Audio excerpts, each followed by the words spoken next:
Hello and welcome back to the Product Launch Podcast. As always, I'm the host, Sean Boyce, CEO and founder of Next Step. I'd like to welcome my guest to the show today, Brian Casel from Audience Ops and Process Kit. Hello, Brian. How are you? And thanks for being here. Yeah. Hey, Sean. Thanks for having me on. This is fun. Yeah, definitely. Really excited to talk more about the topic we have picked out for today. But before we get into that, if you could, please give us more information about your background and how you came to be doing the work that you're doing today. Well, let's see. Today, I usually like to start backwards and work. Start with today, and I'll work my way back. Sounds good. So today, I'm mostly spending all my days on software development, building software products. This year in 2021, I'm actually launching. I'm moving more into like a product lab sort of direction where I'm building and launching multiple products throughout the year. Not too many, but just exploring a few different ideas. But the main one that I've been working on and continue to work on is a SaaS product called Process Kit, and that's at processkit.com, and it's basically a tool for agencies and companies who have a lot of repeatable process-oriented projects and tasks to run those efficiently and also automate repeatable processes and tasks. And a very common use case is for an agency to use a repeatable client onboarding process powered by Process Kit. And we've got templates and lots of automation stuff built in that you can use. Let's see. So the other company that I run that I've been running since 2015 is a productized service called Audience Ops, and we basically do blog content as a service for a lot of different companies, mostly software companies. And so I've got a team of writers and editors and content managers who basically run ongoing blog content plans. Obviously, that's a very process-oriented agency kind of service, so that's where Process Kit was sort of born. Working backwards from that, before that, from around 2011 up till 2015, I built a business called Restaurant Engine, and that was websites for restaurants. It was kind of part website builder software built on top of WordPress and part service, kind of like a productized service. And I built and sold that. I sold that business in 2015. Before all that, I was basically a freelance web designer, web developer. I was doing a lot of work with WordPress from around 2008 to 2012 or so. Before that, I worked as a front-end full-time designer, like full-time employee at an agency in New York, doing like design and front-end development. That's it in a nutshell, the last like 12 years or so. That's awesome. And I think you're in the right place. Between the combination, or I should say the range of the product businesses as productized services all the way to SaaS, we talk a lot about both, different variations of each and everything in between, I would say. So definitely curious to kind of learn more from your background, what this path has been like for you, how you got here, and ask you kind of some, more detailed questions along the way. So I suppose the first place to start would be to learn more from you in terms like, how did you get into building product businesses? Like, where did the inspiration to do that come from? You mentioned your background obviously before that, but I'd love to learn more about, where the ideas came from and how you originally got started. I think most business owners and entrepreneurs, or maybe not most, but a lot of them, when they were younger, they expected that someday I'm going to start a business and maybe even start a product or a startup or something like that. And that actually wasn't really the case for me. I started my career, well, really at the I was more into music, actually doing like music production, and I thought I would have a career in that. Turns out there's not a whole lot of music money in the music industry for someone just starting out. So I sort of pivoted to my other passion, which is web design and tech for the internet. And this is back in like 2005. And I thought that I would just be a professional web designer as my career. So I got a job at a web design agency. And I mean, at that time, this was 2004, 2005. I didn't even know of the concept of freelancing. Like, I didn't even really see that as a path until I saw that the agency actually hired freelancers. Like I was a full-time employee there, but then there were these guys who would walk in and work 3 afternoons a week, and then they'd go off and do other stuff. And I'm like, well, I have the same skills as them. Why am I sitting at this desk 9 to 5? You know? So that's where the first idea of just, hey, you could do this as a freelancer kind of sparked. And I started researching that. And I was young in my 20s and everything. And so I was like, why don't I leave this job and become a freelance web designer? And that's what I did in 2008. And I feel very lucky that I did I went freelance like January of 2008, about 10 months before the global financial crisis. And so I feel like if I had held on to that job another year, I might still be in a job today, you know, trying to hold on to it through those years. But I was on my own when that hit. And actually as a freelancer, it sort of helped because a lot of companies were hiring freelancers instead of hiring full-time employees around 2008, 2009 and stuff. So I was just doing the freelance web design thing, doing projects, working with all sorts of different clients for a couple of years there. And then I got into using WordPress quite a bit for my projects. And through that, I discovered, hey, there are these people selling WordPress themes and WordPress plugins as digital products.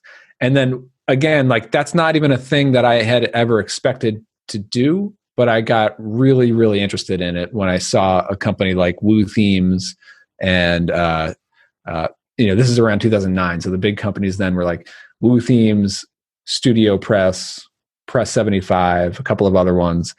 And, I was like, I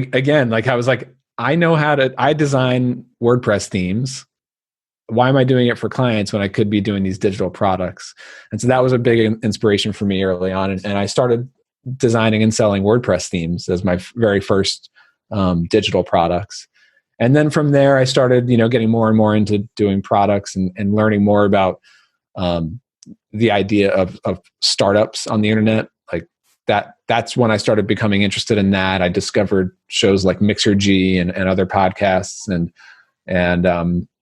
eventually the idea of SaaS, subscription software, became very interesting to me. And I looked at my current skills. I was like, well, I know a lot about WordPress. I know a lot about websites and web development.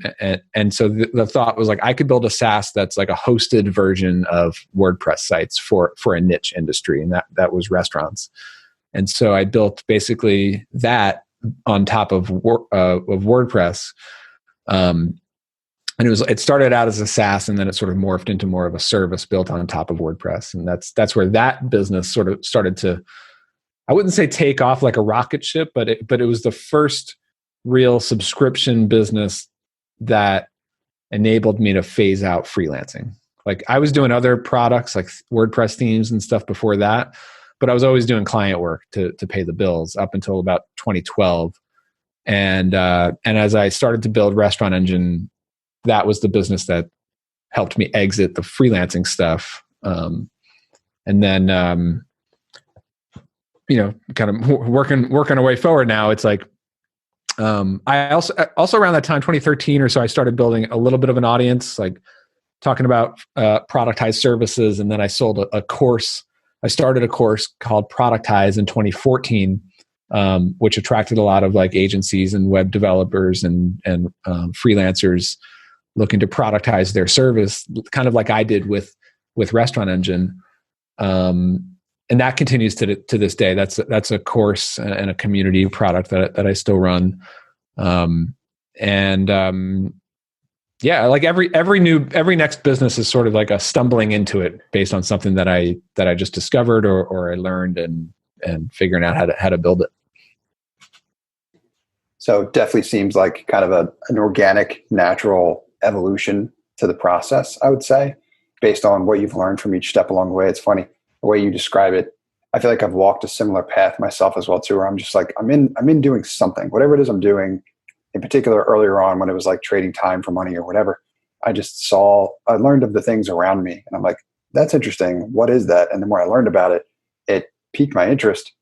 I originally started building products while I was working as an employee, I didn't know it at the time really, but that's what I was doing, is I was using software and technology to like automate tasks and business processes and all this kind of stuff. And then I started to learn more about, this can live as something on its own and doesn't need me to directly, move buttons or press switches or flip switches and press buttons kind of thing in order for it to do what it's been designed to do. And that really got me interested in terms of like decoupling the time invested for value that you can get out. Sounds like you had a similar kind of experience yourself along the way. I'd be curious to learn more from you in terms of like, at what point did you realize that, the revenue or the income that you could make or whatever, the value that you could deliver didn't necessarily need to be tied to what you were doing all the time. You could introduce products and software and all that kind of stuff to try to do something similar. Yeah, I think around 2012, 2013, that's when I started to really understand the value of building an actual product. And that took the form of a productized service that can really run without me. I was doing the freelance web design projects before then, which is very tied to my time. And there, I started to scale it up a little bit by hiring other freelancers and subcontracting out parts, and so that I could take on more projects simultaneously. But I couldn't really scale it up. Like I felt like I had a ceiling, and I didn't really want to cross into building like a very big agency that did a lot of different custom work. I was more interested in building like a single brand that could grow. I think that's when once I started to understand the concept of like understanding who a target customer is, and then you can actually do marketing to grow that customer base rather than selling a service to anyone and everyone. That's when it started to really click. And I mean, I would say that like there, making that switch from either a full-time job or from full-time freelancing, doing general different projects. It's not like it's very rare that like you start a product business that overnight or very quickly replaces and surpasses that income. There's usually going to be a gap, and that gap could be a couple of years of taking a pay cut just to make your next thing more sustainable and more growable. I mean, like, I probably made more income in the year of like 2010 doing freelance projects than I did in the year of like 2012 when half my time was spent building up this SaaS service and half the time was still doing some client projects. Like I think at a certain point, a lot of freelancers sort of need to plan for, save up for, or just accept that you're going to, or put in a lot of like nights and weekends or early mornings, whatever it is. There's definitely some sacrifice to be intentional about like changing your business model, and also looking back on it. Sometimes I think it would have been easier if I had a job instead of freelancing to pay the bills for those early years. Especially like these days, it was less. Remote jobs were not as prevalent as they were back then, as they are today. But today, if I was like 23 years old again, I would probably look for a steady remote full-time salary position, one that I could learn a lot from and build a network and learn a certain industry or learn a skill, and B, have plenty of free time to develop stuff on the side. But when I was that age, I was commuting 2 hours a day on a train to New York City, which was sort of a different thing. But yeah, these days, like I think it was difficult as a freelancer to run a freelance business that doesn't shut off at 5 p.m. every day, whereas a job sort of can do that. I think about that all the time myself too. I also kind of went cold turkey with it, where I switched very abruptly, I want to say. And then when I ultimately realized what it was going to take in order to build a product business, and this wasn't going to happen quickly, it set in eventually where I'm like, I totally could have been doing this while I had the job that I did previously. And like you said, I think to your point, if you have the right type of strategic job that is of and related to whatever work it is you're looking to do in building your product business, then you can be learning doing both at the same time. And that prepares you a little bit to make the transition a little bit easier. A lot of people that we talk with trying to build product businesses struggle with this. They're trying to figure out how do I make the transition here? And since it doesn't happen quickly, building it in a sustainable way is important, right? Yep. Yeah. And even if your full-time salary, or your full-time position takes up all of your time, at least if you, especially a productized service business where you can grow revenue a lot faster than a software business, at least you can reinvest all of that revenue into hiring someone to do stuff. Whereas if you're doing it on your own, then you still have to pay yourself. So that makes it a little bit more difficult, but totally not impossible. Absolutely. Which is kind of what I wanted to ask you about next, right? So in the product success that you've had thus far, Process Kit, Audience Ops, you've had kind of both, which we talk about on the show, which is different types of product businesses, right? It can be either a product itself, like software, or it could be a service that you kind of buy like a product, right? Fixed price, whatever, you get specific deliverables, that kind of thing. I have some experience myself as well too in building, each, and they have their own unique challenges when you're building different types of product businesses. So can you educate us a little bit? Tell us more about basically what you just said, maybe elaborate on that, where it's like a productized service business. I can still build and sell like a product, but I don't have to, know everything there is to know about custom software or whatever it takes to build a successful SaaS business overnight. It might be maybe a slower ramp or, starting with a productized service business. Can you talk us about a complement of each, the respective challenges associated with each, and what you might recommend for any aspiring, people who want to build product businesses that are listening to the show? Yeah. I mean, I took a sort of a unique path to getting to the point where I'm working full time on SaaS products today. A lot of people end up getting investors seeking investments to basically fund your time to do that. Or like we've been talking about, trying to hack away at a SaaS idea, nights and weekends on the side of a job or something. I built this productized service business I started it about 6 years ago, after I sold the previous business. And the great thing about this one is that I spent a lot of time in this business, Audience Ops, in the first 2 years, building the processes, building the team, doing the early sales and things like that. The thing that I loved about this business model, the productized service model, is that I see that as the fastest way, the path of least resistance to transitioning from just general consulting, freelancing into the business itself grows and scales and it's profitable. But for me, I use it as a vehicle to free up my time and self-fund all of my time. So that's what I love about the productized service model, is that it's you can start it and literally have your first revenue within 30 days, sometimes even faster. And within 60 or 90 days, you could have a decent recurring revenue stream of the first few clients, assuming that you're solving a really important, valuable problem, and that you have a network of at least just a few clients. You don't need hundreds of customers for it to become profitable. But the thing is that it's a service business, so you don't need to spend all this time and money on building any custom software. You can really just build up the sales materials and have conversations with customers, sell the service, and then start to deliver the service, and then figure out the processes as you go along in those early months and years. And then eventually, in my case, by the second year, we started to really dial it in. I hired more people. We learned a lot. We made a lot of mistakes. We really dialed in our processes. And that's when I started to really remove myself, methodically, from all the different pieces. So then by 2017, 2018, I was almost completely removed from the day-to-day, and it was paying my bills. And then I can really dive into software.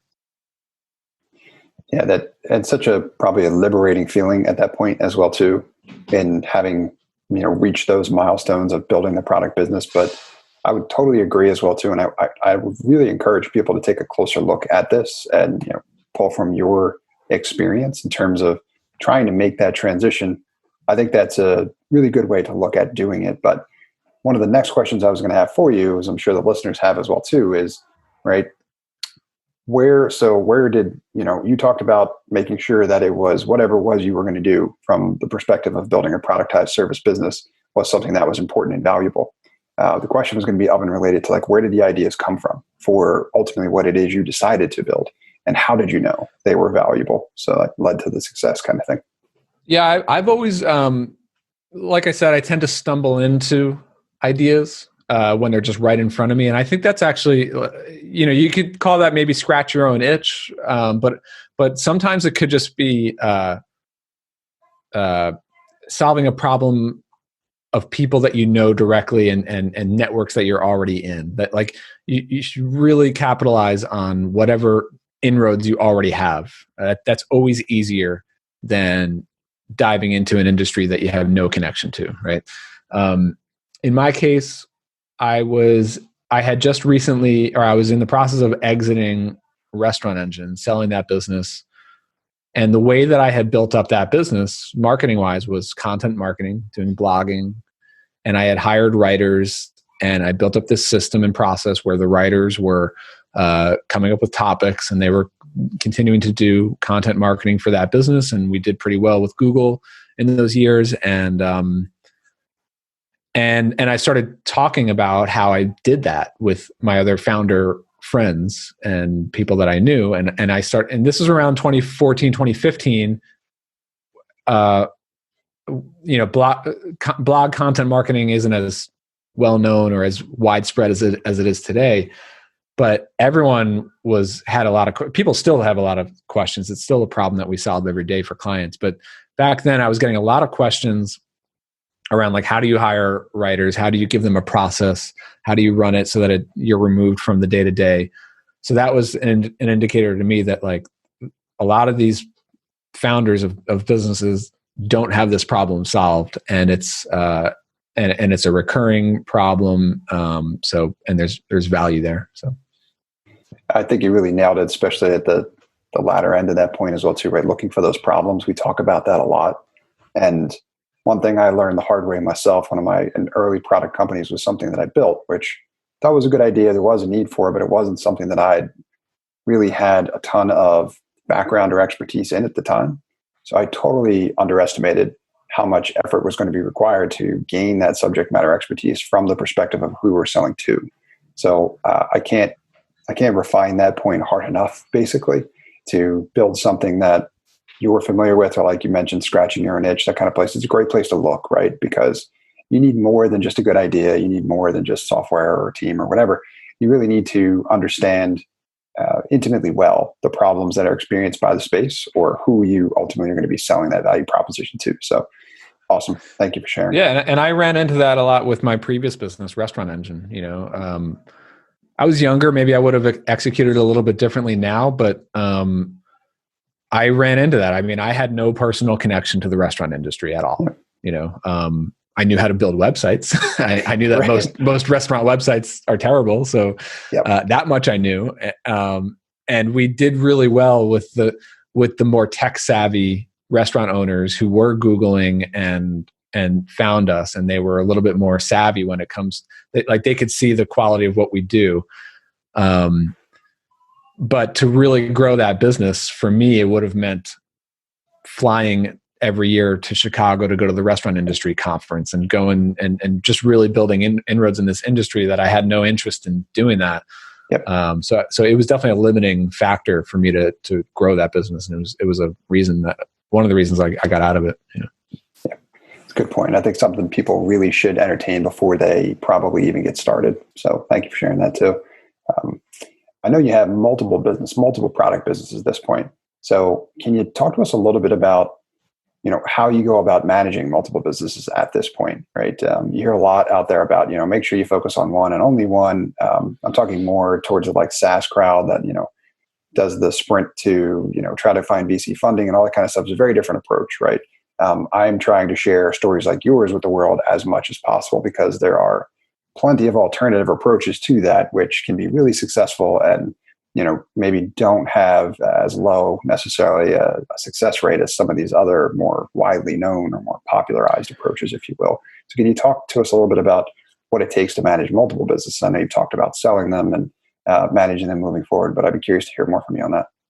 Yeah. So let's see. So a couple of different points. One is that like once the business has a lot of activity and that means that it's just going to demand my time because there is traction, it's growing, so I have to focus on it to keep it going, right? But when that happens, I tend to focus on like how can I build systems and processes and people, a team, to remove myself so that someday I'm not doing this. Like I love building and creating new things, whether that's creating a new product or creating a new feature in the product or doing the initial work to create a new marketing asset or marketing plan or something. But I'm really terrible personally at like being the person who writes and sends the article every week for years on end or whatever that may be, right?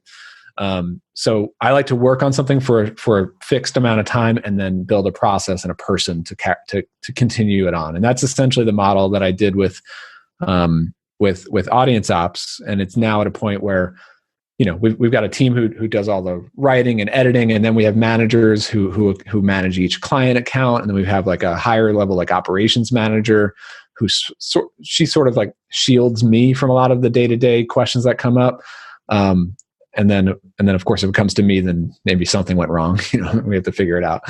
And then when it comes to software, that's where it does definitely require more focus and more sustained effort. But being fully self-funded, I think that sometimes that's. And I'm not putting down getting investment. I think it definitely makes sense in a lot of cases. I personally wouldn't be against finding investors someday if that made sense. But for me, I just haven't had that need. And what I found is that actually not having investors and being completely self-funded gives you a lot of optionality in terms of what you can commit and invest my time into, right? So I can jump. Like right now, this year, I'm sort of jumping from a couple of different products, or just seeing if something is there. I could give a new product idea like 3 months, just to see if there's anything there. And the other one is maintaining. I've got marketing systems that are running on it. Maybe after 3 months, I jump right back to the other product. But if something's here, then maybe I'll give it 6 months or 12 months. And I don't really create new products at the same time. If I'm creating something, I'm only doing one thing at a time. But if something's gotten to a point where it's sort of running and it's growing, but very slowly, as most SaaS grow, then I have the optionality to see if I could find something else that might grow a little bit faster. Can you also give us some context for what aspiring product business owners should be thinking in terms of how much time should they be expecting in terms of seeing that level of traction or progress? I know it all depends on everyone's individual situation, but how much time is too much time? When should you move on, kind of thing? And how much traction should you be capable of in relatively short order to validate value propositions and know that you should invest more time into it? It is completely different for every situation. I don't think of it so much as time. Everyone has different tolerances of what they want to put into it before they see certain results, but those results can be different things, right? Like, maybe the result isn't necessarily a specific revenue target, but like, can I get 10 people to respond to this cold email outreach about this idea? If I can't, then maybe that idea is just not compelling. If I can, then I'll have those conversations, and that would be great. And then I can learn from those conversations. And then maybe the goal is, can I get 100 free users on this? And can I get 10% of them to convert to paying users? And if that's true, then you can. So it's sort of, I like to see it as sort of like milestones with like a pass fail grade that that either justify you to continue on it, or it's completely not working, shut it down and move on to something else. Or more often than not, it's like, that there's just, something's not quite right about it, but there's something here. Like, I thought I would be selling this product, but it turns out when I get into conversations, I'm getting a lot of questions about a step to the side, something a little bit different. And then that's where the thing that really clicks starts to, reveal itself. Yeah, that's a great way to think about it. So another question I have for you is for those aspiring product business owners out there, or people that are currently actively in it, looking to grow more quickly. What is the best advice you have, given the nature of the success that you've had in building various product businesses, of course, across your career and in the history of building product businesses for yourself? What's the best advice you have for anybody in a situation like that? I guess a couple different things I'll throw out there. One is to, follow and use whatever inroads you already have, whether that's network, people that you know, or it could be skill sets that you've picked up. And if you're very early in your career, you should probably prioritize building those. Like, enter industries where you're interested in and could result in you building a skill. Like early on, I chose to take my hacky amateur web design skills and then I interned at a web agency and did it professionally at the agency. And it took me from being an amateur to being a professional web designer. Like, those skills really leveled up, and I learned that, and it carries through to my work today. So that would be number one. And then like, when it comes to looking for those problems to solve, look where you already have those inroads, those connections. The second thing would be to, don't tie everything to how much am I going to get paid per hour for this thing? Or if it's a new product, will it make $20,000 in the first month? Chances are it will not, right? And if you're freelancing by the hour, you might bill by the hour or bill by the project, but you should devote time to just create stuff and put it out there to the world.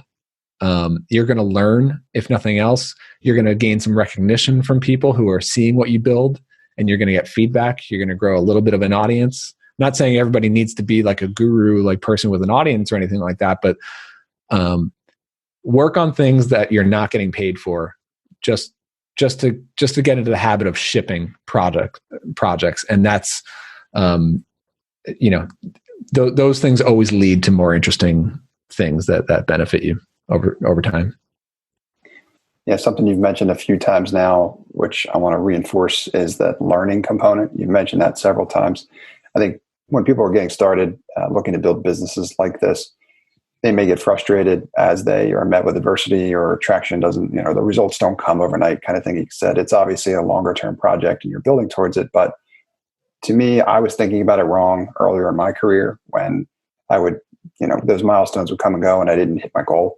But in reality, I was learning, even if what I was doing wasn't valuable at the time, I was learning probably what I should do. And you've mentioned that a couple of times. So to me, as long as you're still learning throughout this process, you're making progress. I think that's a good way to think about it. Absolutely. Everything is learning progress. I tend to look at things as like checklists, or like when I'm searching for new ideas for products. Usually my next idea that I work on is like solving for something that wasn't quite right in my previous one. Right. So like if a previous one, it was, I don't know, like I wasn't making enough revenue per customer, it was too low priced. Well, then maybe the next idea that I'm looking for, one of the check boxes that I'm looking for in that idea is like something that I can charge more for. Over time, you just start to adjust that list of criteria, and you learn from experience. Totally, absolutely, it's a great way to think about it. Fantastic, Brian. Thanks a ton for being here and sharing your knowledge and experience with our audience. A couple questions for you before we let you go.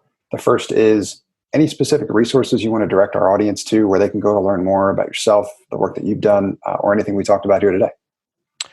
Yeah, let's see. So I co-host a podcast called Bootstrapped Web with my friend Jordan Gall, and so we talk. It's really just off the cuff, like behind the scenes, what we're currently working on in our businesses. We've been doing that for many years, and we continue to. So that's a good place to follow along. On Twitter, that's where I'm the most active. CastJam is my username. You know, anyone can connect with me there. I also have a site and a newsletter and stuff, but I'm more active these days on Twitter and podcasts. Yeah, and I second all that as well too. We'll include links to everything in the show notes, but the resources, the content you produce is fantastic. So I encourage everybody to go check those links out, subscribe to the podcast, listen to those episodes. There's a lot to be learned. Cool. Yeah, thanks. Awesome. Well, thank you a ton for being here, Brian. We really appreciate you sharing your knowledge and experience with myself and our audience. Yeah, thanks, John.